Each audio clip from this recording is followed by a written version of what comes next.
Thanks everybody for joining us today. We are doing our July virtual wellness series. Our topic today is nutrition mis/information. So misinformation and how to find the truth out there. Um, so oops, let's see. Oh, there we go. So first of all, found this guy, and I don't know if anybody feels that way. I get the impression that a lot of people do feel this way, trying to understand nutrition information. I definitely hear that from friends and patients. But my big question is, why? Why do we feel this way? Is it really that complicated? What is actually changing? Is evidence-based nutrition information actually changing on a day-to-day basis? No. No, it is really not. Are claims changing, particularly media-fueled nutrition claims? I stole that catchphrase. I thought it was very appropriate. That is indeed what is changing. So also, the speed of information is changing. Way long ago, it used to be that it took a long time to hear what science was finding out. So we would have all these scientists doing their studies, and they would be talking to each other, reading each other's studies. They would come to some kind of collective agreement eventually. And then that most useful information might be published in, the few newspapers out there, or maybe a weekly magazine. Um, Now, or excuse me, back then, I like this picture too. The problem was just getting the information out there. The science might have been saying something for a while and people didn't know about it, hadn't heard about it. So we didn't have an easy time getting the message out. Now we have the opposite problem. Now we have millions, literally, of websites vying for clicks, in addition to, the continued magazines at the supermarket checkout, trying to get a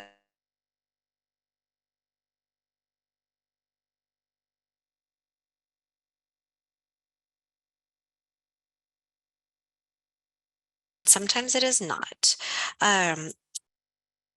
So sometimes it is just that they are giving us wrong information. Sometimes they are taking preliminary research and trying to get you to click on it. The problem is that the truth can be kind of boring. So sometimes it's easier to click on these other things than read up on the truth, because the truth can be a little boring. It can also be overwhelming. I listened to a webinar myself a couple weeks ago where they were talking about the American Institute for Cancer Research and their continuous update project, which boils it down for us to like 10 recommendations of how to prevent cancer. But that comes from a 113 page summary based on a 2,000 page report, which itself is a summary of tens of thousands of pages of research. So yes, the research is a lot, and it comes down to some pretty unclick-worthy or non-exciting headlines. But what if I told you that eating healthy is actually eating normally? Would you click on it? Would you click that is the big question. These are 3 different plates that are put out by American Diabetes Association, USDA, aka myplate.gov, and the American Institute for Cancer Research. That's their New American Plate. These all have, they've gotten glow ups here and there, but they all have been relatively stable. They're all based around a plant-based diet. They would encourage lean proteins, lots of non-starchy vegetables. So are people clicking on this, or would we rather see something flashier? In many cases, we unfortunately would rather see something flashier. And much of the misinformation comes from that kind of urge. But we can look for these 10 red flags and help ourselves differentiate between the misinformation and good information. Most of the misinformation will exhibit at least one of these red flags. These red flags are numbered out by the Food and Nutrition Science Alliance, which is a partnership of the Academy of Nutrition and Dietetics and American Society of Clinical Nutrition and American Society for Nutritional Sciences. So I think maybe they were looking for 10, as we'll see, but these are great ways to tell. The first two are kind of what makes you want to click on it, right? We want to believe this. We want to believe something that sounds too good to be true. Like, could it be true? We want to believe that there's a quick fix out there, even if in our brains we know that there isn't necessarily a quick fix. We want to believe it. So that's what the first two red flags are. Like, how badly are they wanting to have you believe it? The next few are going to be how they get us to believe it. Number three there, the dire warnings, just how bad something is. A lot of times this is where you'll see that doctors don't want you to know. Why the doctors wouldn't want me to know something that could help my health, I honestly don't know. We also see a lot of I guess binary thinking, the good and bad foods, or you have to do this all the time kind of thinking. So that's number four. That's kind of how they get you invested.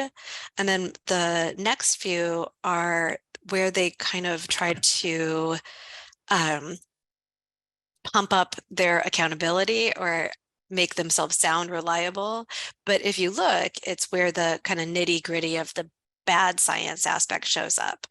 And that is they've taken a complex study and really oversimplified it, or there's just one small preliminary study, or just a single study period, and they're trying to draw big conclusions on that. Uh, you will find a lot of statements that have been refuted by reputable scientific organizations, and that's a big red flag. And studies without peer review, that would be a red flag if it's in, not a journal kind of a thing. And anytime they're ignoring differences between groups or individuals. Finally, the red flag is titled product promotion. I would say, are they selling you something?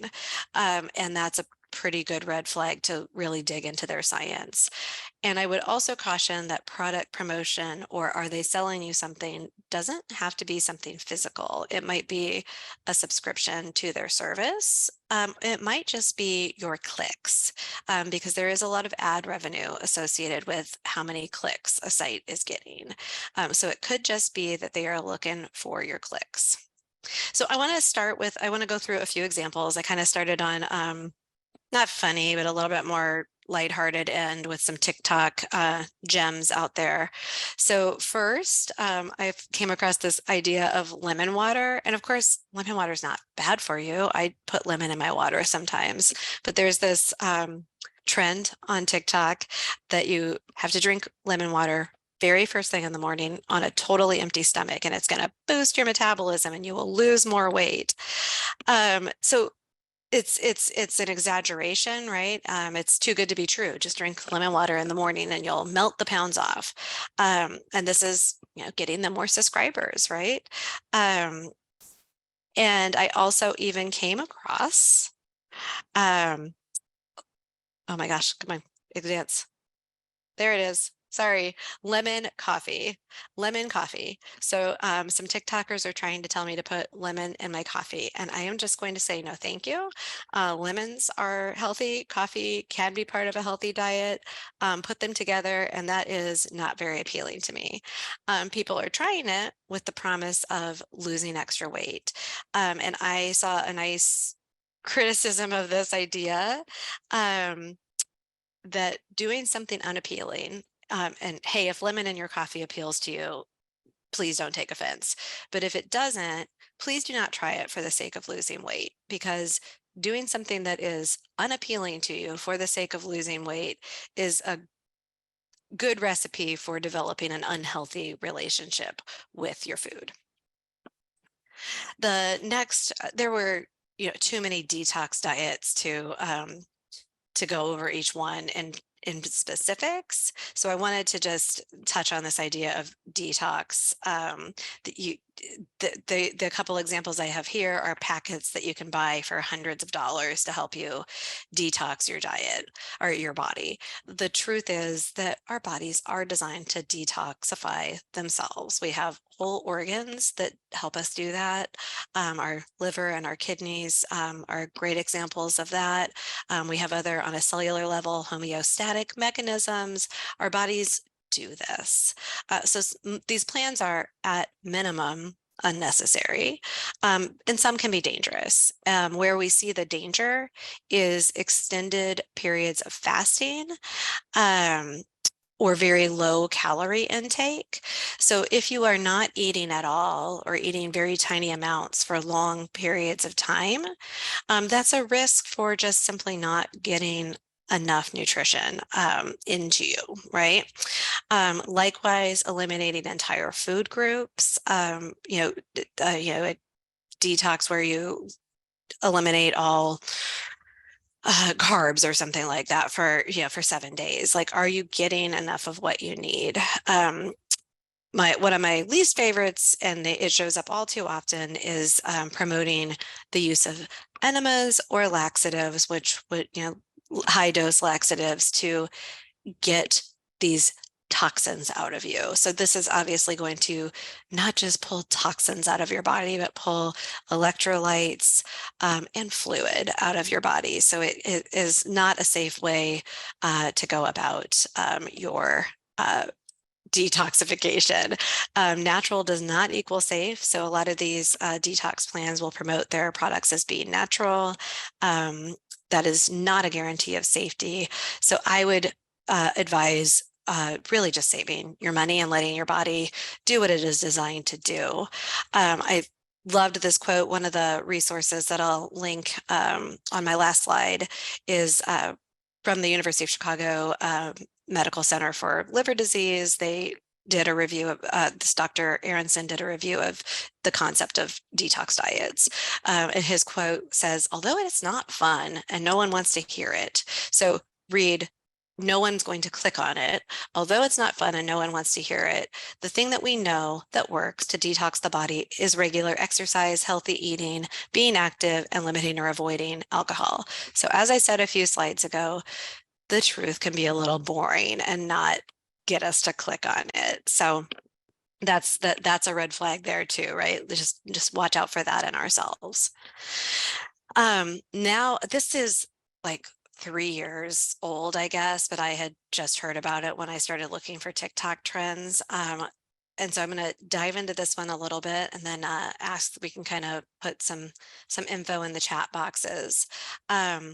75 hard challenge. It's apparently very popular on TikTok. And the rules are that for 75 straight days, consecutive days, every day, you have to pick a diet and follow it. You are not allowed any what they call cheat meals, and you are not allowed any alcohol, regardless of the diet that you choose. Every day of those 75 days, you are to exercise 45 minutes twice. So 2 45-minute workouts, and one of them has to be outside. Every day, you must take a progress picture. You do not have to post the post the prod post the progress picture. I did see a lot of people were posting theirs in the articles that I read about this challenge. There were a lot of examples of people's progress pictures, the day 1 and day 75 at a minimum, but they may have posted it every day.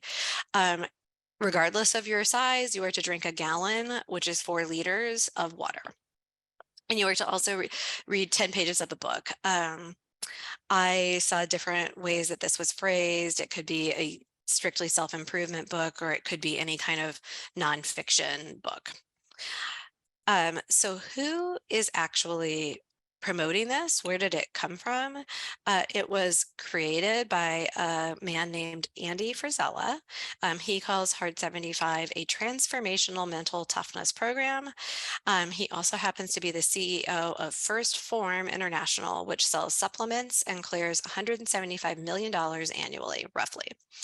He also is involved or owns 5 other companies in the supplement industry.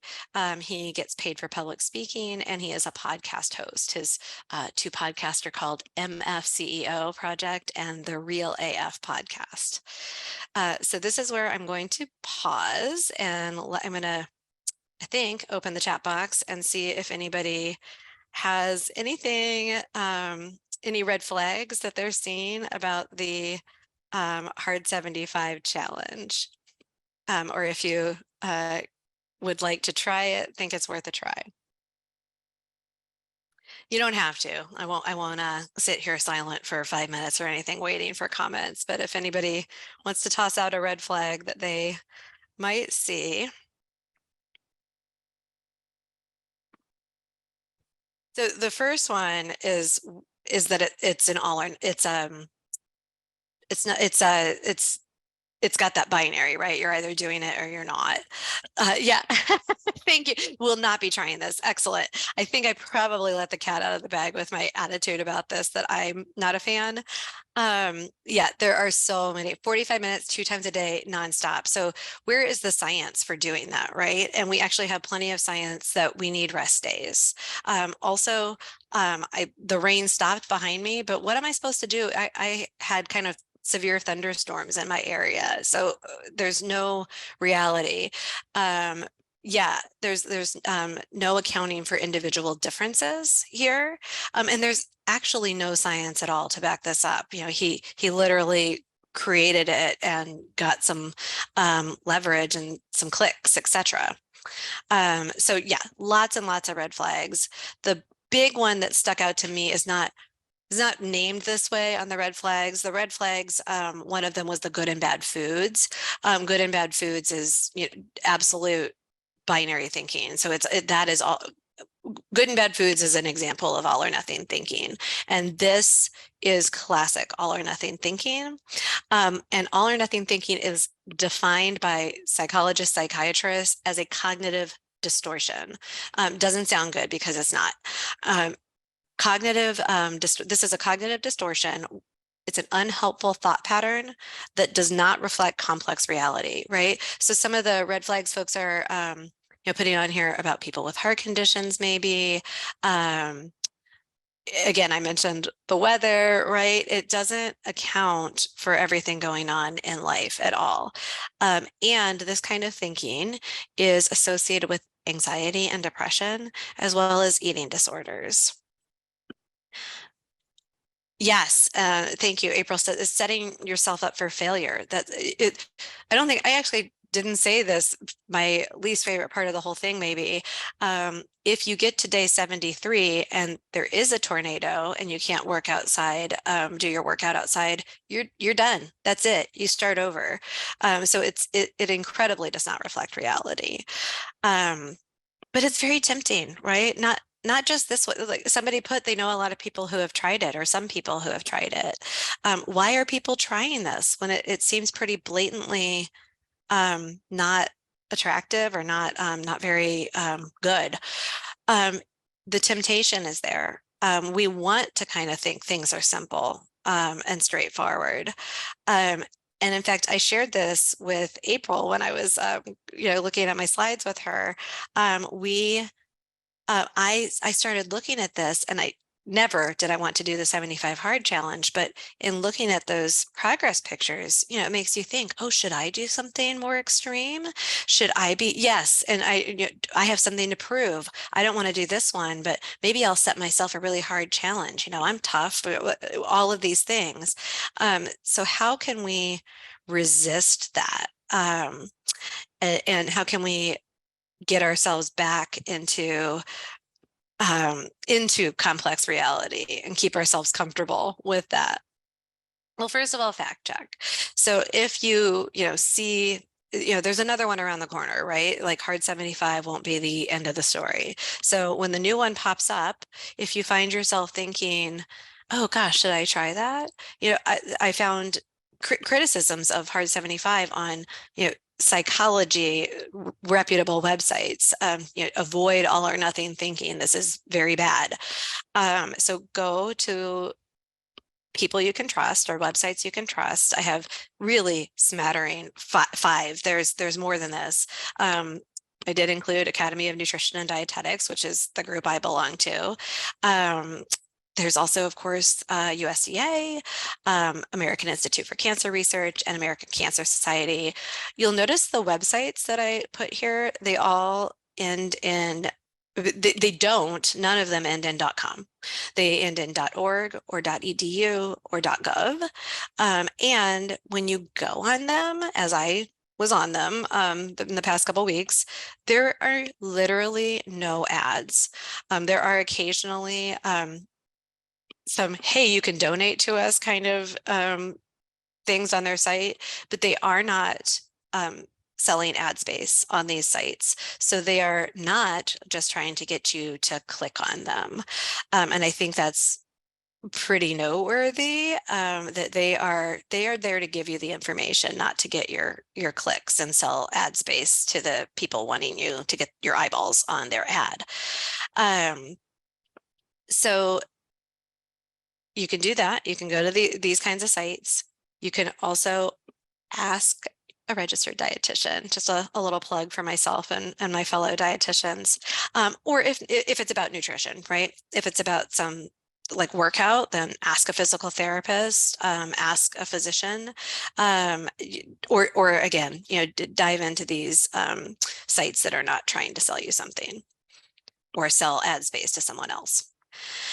So I wanted to include this because I got to talking about the all or nothing thinking, and a growth mindset is essentially the opposite of the all or nothing thinking. So it's a great thing to replace that all or nothing thinking with. If you see yourself clicking and reading a little more about one of these things that clearly has red flags, stop and try to get into a growth mindset.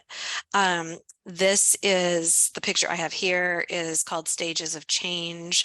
And it is 50 years old. It used to be presented as a linear progression from contemplating a change to preparing for it, acting, maintaining it.